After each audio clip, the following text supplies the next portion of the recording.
It's time for Real Talk on Forge 103.9, a new sound. Forge 103.9, a new sound. This is Real Talk, and like we said, we've been teasing this guest all week long to talk about the opioid crisis that's been reemerging across America, right? And it's been happening in our own backyard in Bakersfield. And with us to discuss it a little bit further is Dr. Matthew Beare, who is the Medical Director of Special Populations at Clinica Sierra Vista. How are you doing today? I'm great, man. Thanks so much for having me. I appreciate it. Thank you so much. But before we get into this crisis and this problem, like here at Real Talk, we like to introduce the guest and get into them a little bit more, kind of get a connection between you and the audience, right? So are you from Bakersfield or Kern County? So I've been in Kern County, on and off for, a couple decades. At least I think I came here originally in 99 when I moved to Kern County in Taft, actually. From where? From Texas. From Texas? Oh, okay. Texas. Yeah. So it wasn't actually that too big of a difference. I mean, I feel like the culture of Bakersfield is somewhat similar. But yeah, came out here in 99, met my wife, ended up leaving for a couple years to do med school, and then found my way back 2016-ish doing residency and stuff here. So yeah, I've been here since, and then been working for Clinica Sierra Vista as their medical director, special populations now for a few years. So. Oh wow, lots to unpack there. Let's go back to let's go back to Texas. Sorry. Yeah. Were you born and raised in Texas, or where do you call home? Man, that's a thick question. I've asked myself that. I think California, more of my life now has been spent in California than in Texas. But I was born in Texarkana, and my dad worked for the Bureau of Prisons, so we moved around a lot. So it was like Texarkana, El Paso, San Antonio area. And then he came out here to Taft when they opened up this first sort of federal, it was a weird prison where it was a mix of like a federal prison that was run by a private organization. Where at?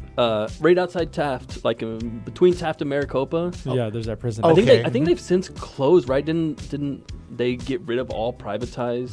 The satellite camp? There's some, but there used to be a private prison out there. Yeah. I don't think it doesn't exist. It's like that there's so many. There was there for a while. There was so many of them scattered throughout Kern County that you couldn't even keep track of them. Yeah, I remember. So yeah, we moved around a lot, and then eventually found myself here back in '99. Met my wife. Yeah. Let me ask you a question. Really tough one here. Okay. Tex-Mex or California Mexican food? Oh man, dude, you are hitting hard out the gate. There's only one right answer.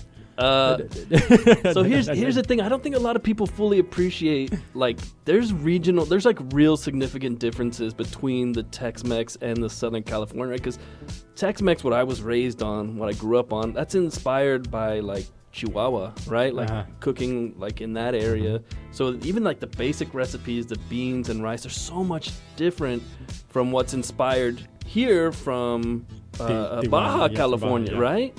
So man, I'm gonna alienate a huge amount of people, but I like the classic Tex-Mex. You're the Tex-Mex. Oh, but wow. listen, I that's gonna make this interview way shorter, right?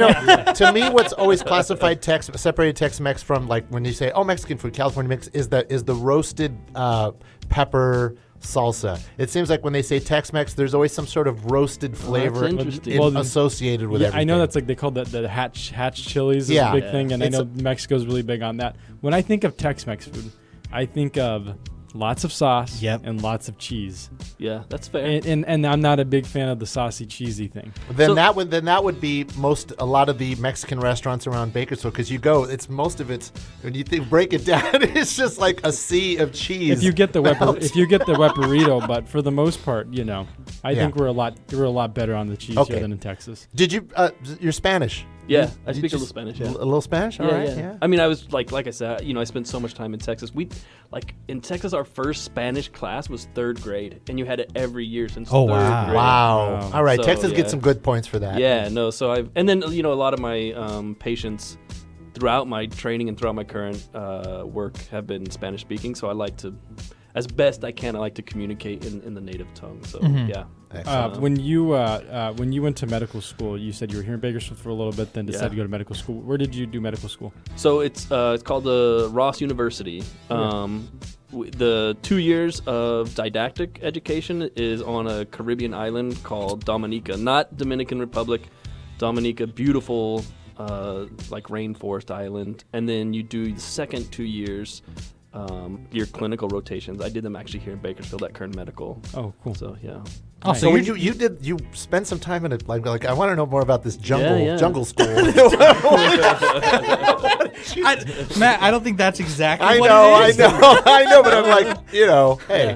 No, it's beautiful. It's like it's a beautiful island. You know, Christopher Columbus was like one of the first like people to land there, and it has beautiful history and legitimately like just gorgeous, surrounded by rainforest and springs and rivers. It was amazing. When you say history, you know, and I'm not making fun of the school, Yeah. but when you say history, those type of destinations, if they like, how long had it been around? Has it been around?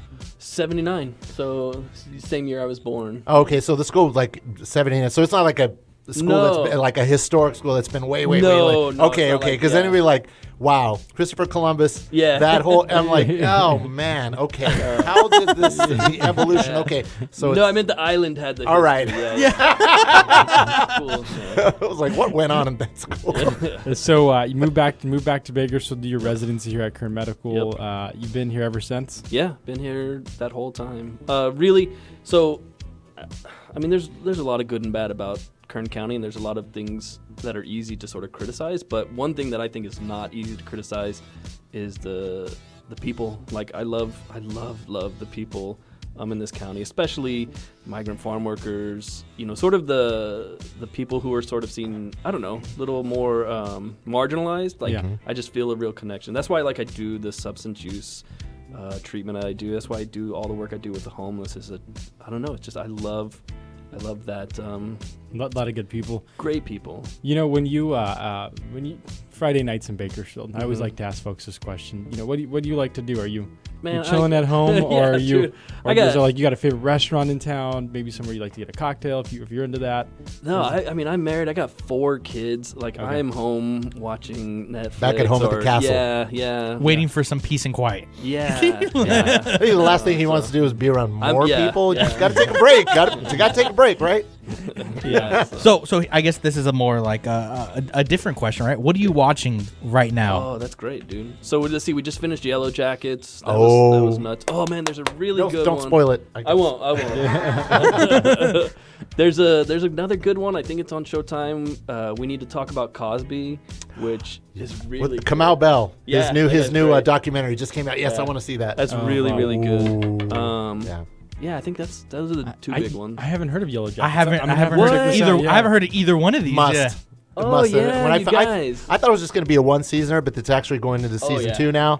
Dude, you have to watch it. All the actors top. It's great. Yeah. I don't have any major criticisms of it. I think it's a really good show.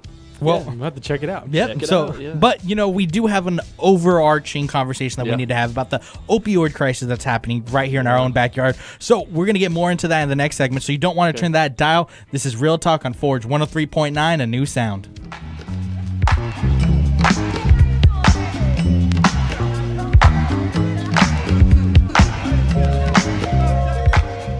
Forge 103.9, a new sound. This is Real Talk, and we are back with Dr. Beare from Clinica Sierra Vista, who's the medical director of special populations, right? And I think it's a really important conversation that we're about to have, Andres. Yeah, there's, and Beare, you can get into this a little bit more, but we're here around the station. We're always watching the news. We're always looking at what's happening in our community, and we started to kind of see a TV special come out about the fentanyl crisis, and then we started seeing some news headlines, and before you know it, I send Matt a message and Bob a message. I'm going, hey, I think this is something we need to talk about.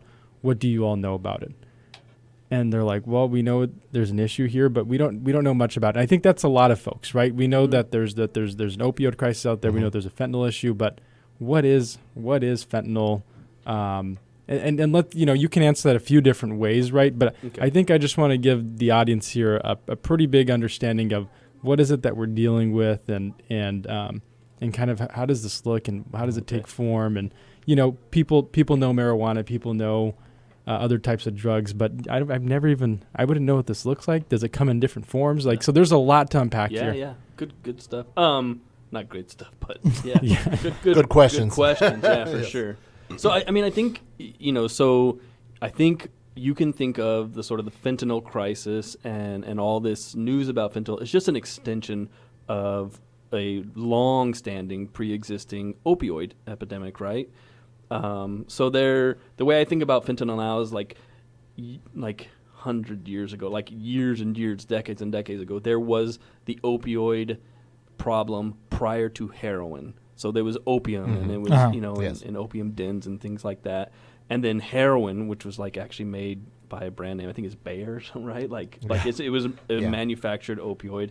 And then there was life after heroin. And for the longest time, that was like the big thing. And then there was MS Contin, Oxycontin. And then that sort of was a new evolution, new iteration of the opioid crisis because it was more readily available and you could get it from a pharmacy, you could get it from your prescriber. And then this is sort of the newest iteration of this very long-standing, generations-old problem with opioids, and it's fentanyl. And what makes fentanyl so uniquely worrisome and dangerous is its potency. So the effect it has is the same as all the other opioids in terms of, it causes CNS depression, or I guess it causes depression of your mental status. It's sort of a downer, as people would say. Where it becomes dangerous, any opioid, is that one of the side effects is it suppresses your respiratory drive.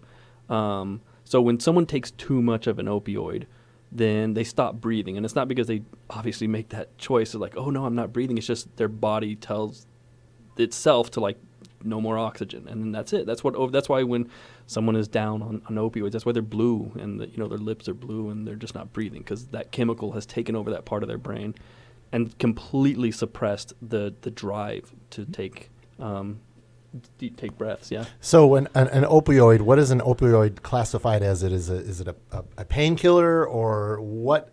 Yeah, when people say opioid, what is it? Yeah, so I think originally opioids were sort of a catch-all, like they, for pain, for like general malaise or general just, depressive sort of thing. But this is like, I'm talking literally generations ago. It was like going to be like ibuprofen. Right. Yeah. It was like it could do everything. And then it sort of more found its niche in pain, which it's actually really good for. Like, honestly, if you were skiing, you broke your femur and there's bones sticking out of your leg, you want an opioid. Like, that makes sense. That is absolutely an appropriate treatment for that degree of pain. So opioid is just a generic term for it has many branches. It has many sort of derivatives, many types of opioids, but the way I think you would classify it is the receptors in the brain that it binds to. And so those are like the mu receptors, very different receptors, but that's how I think you would actually classify it from a chemical standpoint, is where it binds into the brain. And so as Andres was saying that, we kind of go through these phases of the different kind of like the popular drugs that kind of permeate the communities.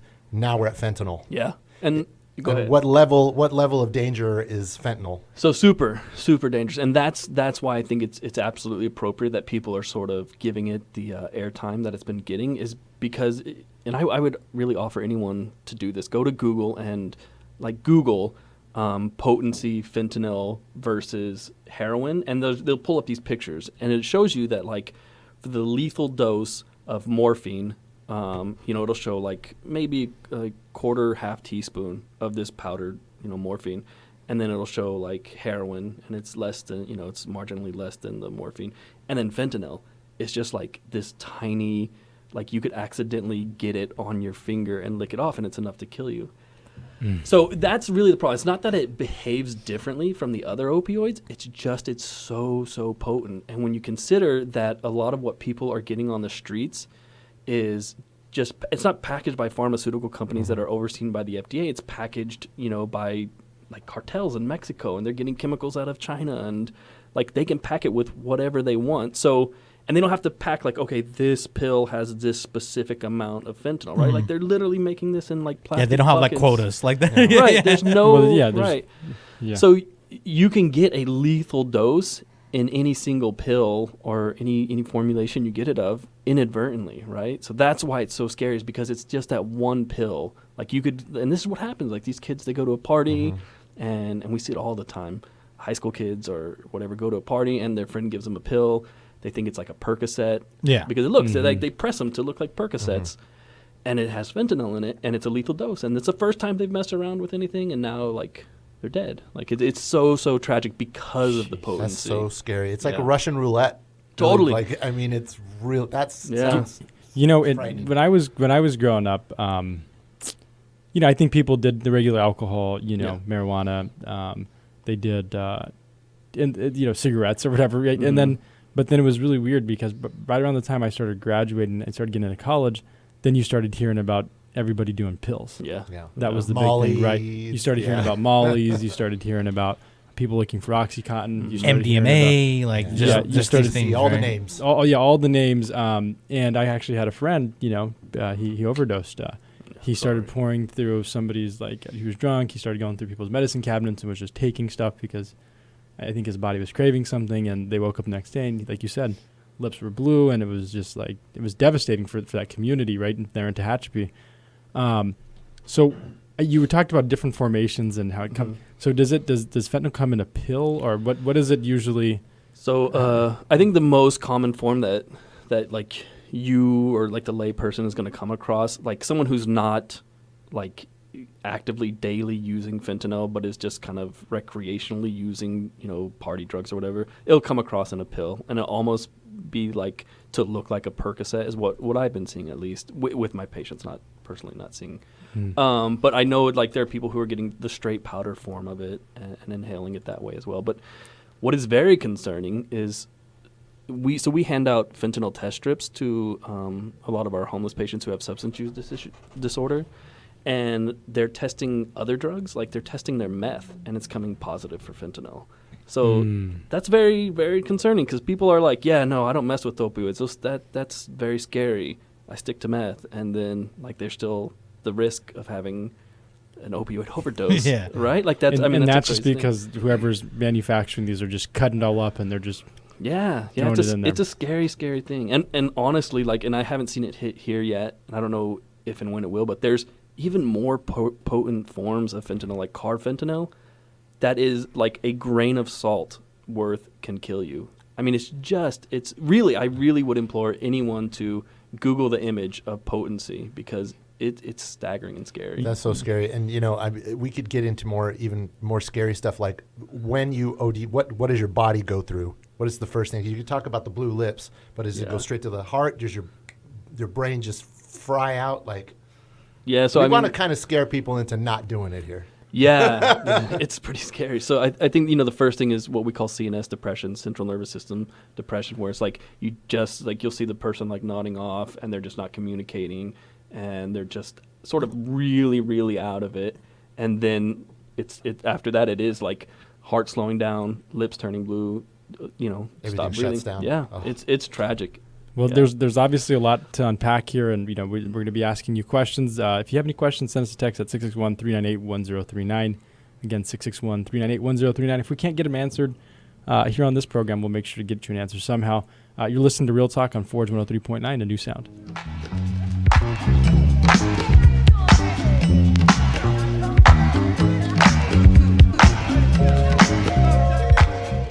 Forge 103.9, a new sound. We are back on Real Talk with Dr. Beare from Clinica Sierra Vista. We're talking about the opioid problem, or like the headlines have been saying, the fentanyl problem all over the country.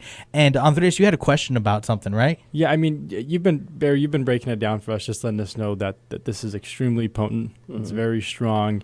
The smallest doses can be tragic and fatal. So the question I have, because and again I know very little about this. The question I have is that you start hearing of things like, well, they didn't know that there was fentanyl laced in here, or so how are people? Is this crisis happening because they're catching people by surprise, or do people actually go and ask their dealer, give me some fentanyl? Yeah, so I think both are true. Okay. I think people who have had longstanding opioid issues, the fentanyl seems to be more readily available right now, and there's lots of reasons for that. And then there are people who sort of transitioned. You know, heroin was hard to get a hold of, or OxyContins were hard to get a hold of, and so then fentanyl was available. And so now they may have not wanted to be using fentanyl exclusively, but now they are. And so I definitely see a lot of that in my patient populations where, yeah, I've had a 10-year heroin problem, but now it's exclusively for the last 6 to 8 months, exclusively using fentanyl every day. So, Jeez. And so, yeah, I'm sure there was some type of like adjustment period from going from heroin to fentanyl, but now for the most part, those people who are using heroin have now kind of made their way into. Yeah, I would say like, when I first started doing medication-assisted treatment for opioid use disorder a couple years ago, when I first started prescribing, tons of heroin, just heroin. And today, the vast majority of the conversations I have with my patients, and I should say those ages of those patients ranges from 15 to 75. Wow. Are struggling with fentanyl as opposed to Heroin? To heroin. So it's not to say heroin's like it's not out there, but it's just probably it's more so readily available. There's some, and there might be price differences. There's different factors that probably. Yeah. And I think a big part of why we're seeing the fentanyl so available here now as opposed to a couple years ago is because it used to come exclusively out of China, and so like either it would go China directly to the U.S. or China to Mexico. The ingredients would go from China to Mexico. It would be manufactured in Mexico and then shipped into the U.S. And I think what's happened now is that they are readily able to manufacture it in Mexico without the need for the Chinese involvement. So it's just sped up the whole process. Yeah. So I think that's a big contributor why it's so available right now. Are you able to track the level of prescriptions for fentanyl? Do you keep your eyes on that to see, like, when you're looking at the numbers of how many ODs to this, to that, to prescriptions and where it's coming from, tracing it? So I see very, very few prescriptions for fentanyl anymore. The only people who are really getting prescribed fentanyl are, like patients who really, really need it, like long-standing, like cancer patients, bone cancer is specifically exquisitely Like people painful. that live in pain, like 24 hours a day. So and we track prescriptions for all opioids with all of our patients who are in treatment for that.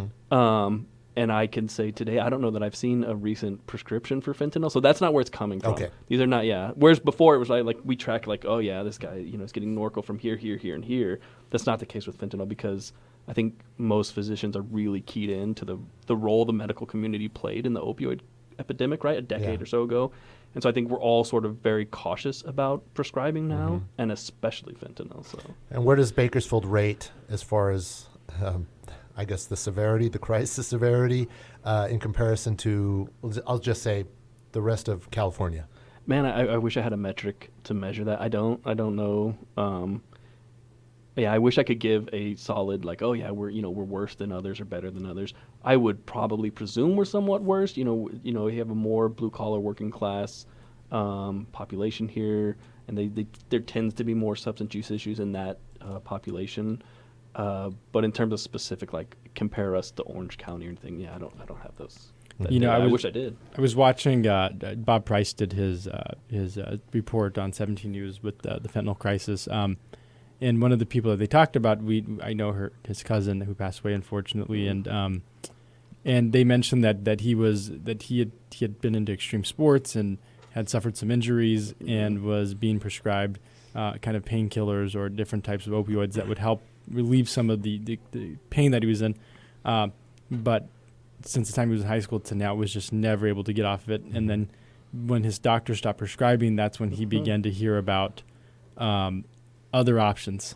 Yeah. And he began to go to, and there was, he had multiple overdoses from what I understand. And it was the final one that, that took his life. And how often are we seeing that people just who get started on maybe something that was medically prescribed, and it's really hard to get off some of this stuff, right? I know when I got my wisdom teeth, because I was starting to read about this opioid crisis, I refused to take the painkillers because I was like, I'm scared. I don't know what this is. Tylenol with codeine when I had my wisdom teeth. I mean, that was kind of it. Yeah. I thought that was the strongest thing. They gave me something else. I forget what it was. And I think I just took the 800 milligram ibuprofen. I was like, okay, this is cool. But I was even scared to take that. You know what I mean? I was like, Give me some tequila. Yeah. I mean, but how often do we see that? So there's actually a few things I want to unpack on that one. So sure. That story you're telling, like, that is such a classic story that I hear every single day of like, hey, back in 2000, I broke my ankle in a motorcycle thing, and, they gave me Norcos, and then I found I needed more Norcos. They stopped the prescription, so I was buying Norcos off my friends.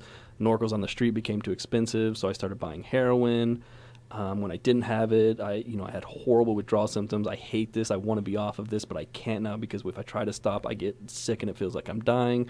Heroin became inaccessible, and so now I'm on fentanyl. That's that script right there, I hear day in and day out. And it's really tragic. It's really, really tragic because it sort of speaks to, I know it's easy for us to sort of think of substance use disorders, addiction, the classic term, as like bad choices.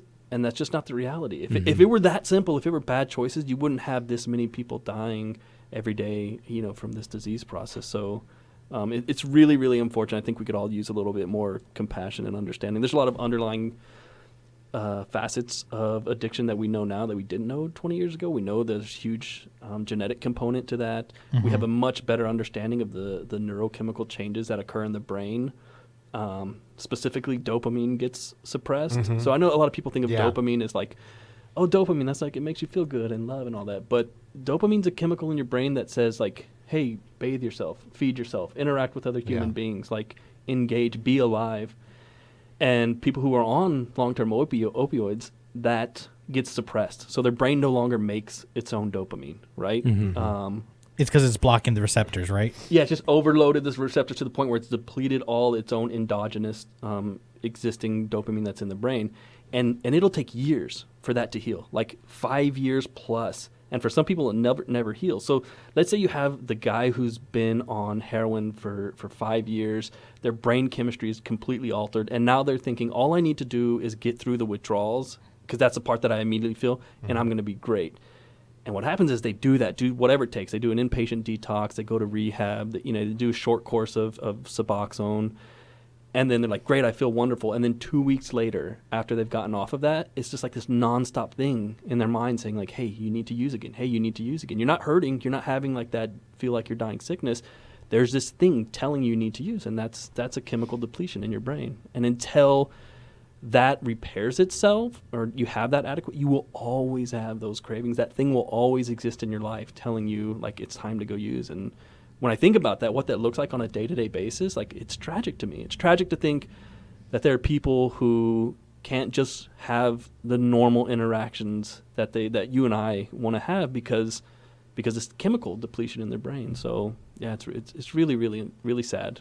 I noticed the way that you're talking about it is like there's a path to get back to a somewhat normal or normal, if you will, right? I don't know if that's the right term, but do you want to get into what are some things that you can do so where you don't have that craving if you're at that point, right? Because you're saying they've done kind of everything to that point, and then you would think, okay, I did the rehab, I did some of the treatment that was given to me, I'm good now. And then you mentioned, but there's something telling you, you got to go use. But the way you talked about it was like, you made it seem like there's something that could be done. There is. So there is, which we're incredibly fortunate to sort of have different treatment modalities. There's actually a lot of things that you can do.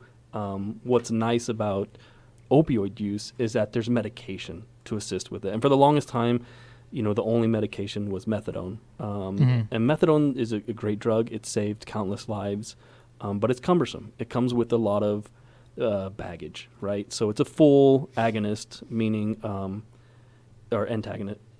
Agonist, let's just leave it at that. It basically works the exact same as like heroin or fentanyl. It completely binds to the same receptors and it activates them 100%. So you still have risks with methadone. You have risk of overdose. One of the big burdens with methadone is you have to go to a clinic to get it every single day.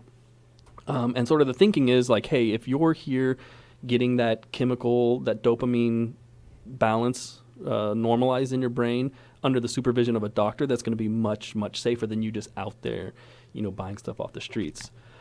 And then, came along this other medication called buprenorphine, or the trade name is Suboxone. And what's so wonderful about it is it takes away so much of the baggage that comes along with treatment, the previous treatment of methadone, which is so it binds to the same receptor, but it only activates it to about 40 or 50%. So your risk of overdose becomes as close to zero as you're going to get with any opioid. So it's like this safe medication.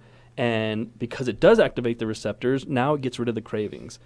But because it only activates the receptor to 40, 50%, it doesn't really get you high. Which you mean, so like now, like that's basically where we all are right now, right? None of us are having cravings for opioids, but none of us are so out of it that we can't have a meaningful conversation. And that's the beauty of this medication, is that it puts people back into a state of normalcy where they can engage with the other people in their life, they can have jobs, they can sort of live as normal a life as possible without those persistent cravings. So, but it could possibly activate another addiction. So a post-addiction addiction. So are you like? Let me make sure I'm hearing that. Are you saying like so people can become addicted to Suboxone? Yeah. Okay. So amazing question, and one I hear it all the time. Someone comes in and says, I don't want to be on this, but I don't want to be addicted to Suboxone. And what that really speaks to is sort of a misunderstanding of what addiction is. So addiction is not specifically or exclusively chemical dependency. Okay. So addiction looks like you're thinking about that medicator, that drug all the time. You can't hold down a job. You're getting more and more. You need higher and higher doses. You've ruined relationships with your family. You're having legal problems, right? That's addiction. Chemical dependency is just a property of a chemical, right? To say someone who is on Suboxone is addicted to Suboxone is akin to saying diabetics are addicted to insulin, right? That's just not the case, right? Diabetics need insulin. If they don't have it, that disease process will be out of control and their life is immediately at risk. It's the same thing. It's the same thing with Suboxone. So while, you might need to be on a medication long-term to treat this illness, it sucks, but that's okay. It's better than the alternative, right? So if we were talking about blood pressure, right? Like chronic high blood pressure, being on a daily blood pressure medication is not crazy, right? It's like, damn, I don't want to be on this for the rest of my life, but it's better than having your blood pressure out of control, So I think that's the key, is sort of reframing addiction from a standpoint of poor choices and moral ineptitude and seeing it more as a nuanced, multifactorial, chronic disease standpoint. And when you have that frame shift in your head, it really provides a lot of sympathy for people who are suffering from this illness. Instead of people who are just like making bad choices and look at them, they're wrecking their lives. If you see it as, oh my God, this guy has been suffering, like his day-to-day life looks like fear of dying and poor relationships, that's awful, right? That's a horrible way to live. Thank you for that. Yeah, that's definitely. And what's when you talk about like addiction and stuff, right? And you talk about like being more compassionate about these people, right? Like a lot of these people, do they see hope, or they're just like, I'm just here just to continue to do this because that's all I know? No, man. I wish you could. I wish we could have like some of my patients here to have this conversation, because when we treat a lot of other illnesses, what we're preventing is like long-term downstream effects, right? Like we don't want you to lose your feet because your blood sugar's out of control. But with this, when you start treatment, so many of our patients are seeing immediate, like, within a matter of weeks to months, their life is improving. And the optimism is just profound. It really is. I wish you could share that experience that I've had with my patients and the experience my patients have had with treatment with the world, because it really is just remarkable. It's different from the way I engage with almost any of my other patients, because it's so immediately impactful. Mm-hmm. So and I'm thinking about that. You mentioned something earlier. You said this isn't just about people making bad decisions. Yeah. Right. There's so much more to go. There's so much more that goes in there. And I've been kind of stuck on that thought a little bit, because we talked about the case of people who got prescribed painkillers. A lot of these folks went to their doctor. Mm-hmm. We hold doctors to a certain kind of level in our society. Yeah, right. And there's a lot of trust. Mm-hmm. You throw doctor or MD behind anybody's name here, there's, whether you're a trustworthy person or not, 9 times out of 10 people are going to say, I trust you. Yeah. Right? And so there's something powerful about that. But do you see that the medical community is, you mentioned that they are getting a little better about that, but is the medical community as a whole kind of come around to the idea that, maybe we're not solely to blame for some of these issues, but we need to be a little bit more responsible in our practice and and how we go about prescribing certain drugs? Yeah, I think absolutely that's been the case. I think it was, it was sort of brought to the attention the role that medical providers played, probably good 10, 15 years ago, right? And I think the medical community recognized its role, and we've adopted and changed pretty quickly, or adapted rather and changed pretty quickly. We have a lot of measures about how much you should be prescribing of any opioid, and you should be checking databases to make sure these people aren't like getting opioids from other sources. So I think the medical community at large really saw the role they played. I would argue, or I would say that doctors and hospital administrators were sort of misled, right, by the big pharmaceutical companies. That was my next question. And I was like, I hate to put this on. I asked that question. I go, you know what? I don't know if it was the doctors, right? Right. The pharmaceutical companies were probably a bigger problem. Right, but so there were doctors out there who were like straight pill farming, and they had played a big role, and they knew what they were doing. But yeah, the big pharmaceutical companies, especially Purdue, really played a huge role in sort of making pain like the fifth vital sign. So then they're like, you have to treat this. If someone comes in and says they have a level 10 pain, if you don't treat that, you're not doing your job as a physician. So then doctors were like, okay, well, now we have to treat this. We're mandated to. So then they sort of, they used the best tool they had available. So. We've had some great conversations. I know we have to wrap up here pretty soon, but just a couple things, right?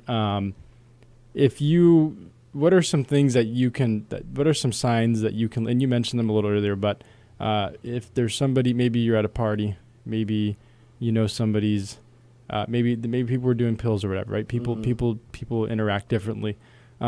What are some signs that you should look for, and when should you know to call for help? In the case of maybe somebody's lips are turning blue, like what are some of the telltale signs to know I need to get help? Yeah, I think that if you find someone down and you can't like wake them up, make them respond to you, and their lips are gray or blue, then that person is almost certainly in some state of opioid overdose. Of course, it could be other things, but if you're at a party in a setting where there's potential for opioid use, then if you see that non-responsive, lips are gray, lips are blue, what we would hope, right, is that every household has Narcan. So we prescribe Narcan with all of our patients who are on long-term opioids, or all of our patients who are on buprenorphine products like to have Narcan, so that everyone can immediately reverse that. Mm-hmm. So call 911 or something. 100% call 911. I mean, if I were at a party and I saw that, and I weren't a doctor, I didn't know what was going on, but I knew about it, I'd be like, hey, does anyone have Narcan? Because that was what, if there's Narcan in the house, you should start. That's the first thing. Yeah, which is wonderful, because even if like he wasn't out from opioids, let's say he just drank too much and he's down, Narcan's not going to hurt him. Like, sure, he might get a headache, but it's not going to hurt him. So, and for listeners who may themselves be experiencing some form of abuse, substance abuse or addiction, or they know somebody in their family or in their friend group, or know of somebody, and they're looking for treatment or looking to get help, where can we refer them to, or where's a place that you would recommend referring them to? So if I were sending someone right now and they're like, hey, I want to be off opioids right now, there's the Bridge program is at Bakersfield Memorial Hospital, and I think Adventist Health, which used to be San Joaquin, where they can go into the ER and say like, hey, I'm trying to get off of this now, and they'll start them on a buprenorphine product in the ER, and then they'll connect them to myself or another provider in the community that prescribes the medication.